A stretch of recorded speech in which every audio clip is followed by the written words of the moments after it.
پاکستانی خواتین دنیا کے کسی بھی حصے میں ہوں فلاحی اور سماجی کاموں میں بڑھ چڑھ کر حصہ لیتی ہیں۔ ایڈنبرا کی پاکستانی نژاد وسیم آزاد کا شمار بھی متحرک سماجی کارکنوں میں ہوتا ہے، جو بہترین خدمات پر ایوارڈ بھی وصول کر چکی ہیں۔ نیشنل نیوز کے نمائندے خالد پرویز چودھری نے ان سے خصوصی گفتگو کی ہے، آپ بھی سنیے۔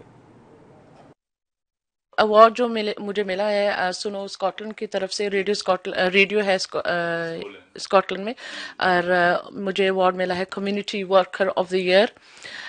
جب مجھے پتا چلا کہ میں نامنیٹ ہوئی، آئی واز ویری شاکڈ، بہت حیرانگی والی بات تھی۔ اور جس دن ڈنر تھا، جس دن ایوارڈ نائٹ تھے، تو اس دن میرا نام بلایا گیا۔ میں اس وقت کچھ کھا رہی تھی، میرے گلے میں پھنس گیا۔ میں اٹس لائک الحمدللہ، اللہ سبحانہ وتعالیٰ سب کو عزت دے۔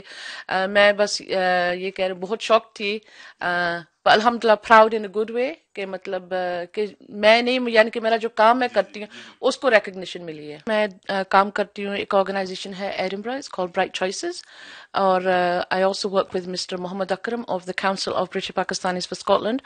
سو اس کے ذریعے میرا جو جاب ہے، میں پروجیکٹ ورکر ہوں۔ کام ہوتے ہیں کہ جو مجھے فون کرے، ای میل کرے، آفس میں آتے ہیں، ان کے کتنے ڈفرینٹ مسئلے مسائل ہوتے ہیں۔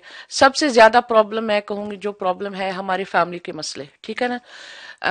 ابھی تک حالانکہ ہم 2019 میں آگے ہیں، میرج بہت بڑا مسئلہ مسائل ہمارے لوگوں کے لیے ہے، کہ بھی بزرگوں کی سوچ ہے کہ بھی جہاں میں نے کہہ دیا وہاں شادی ہونی چاہیے، کیونکہ جب آپ پیدا بھی نہیں ہوئی تھی میں نے آپ کو اس کو کہہ دیا کہ اس کی منگنی ہوگی، اور یہ وہ شاید وہ چلتا تھا پرانے زمانے میں، اب نہیں چلتا ہے، ٹھیک ہے، اور اس سے زیادہ پرابلم بنتے ہیں، ٹھیک ہے نا۔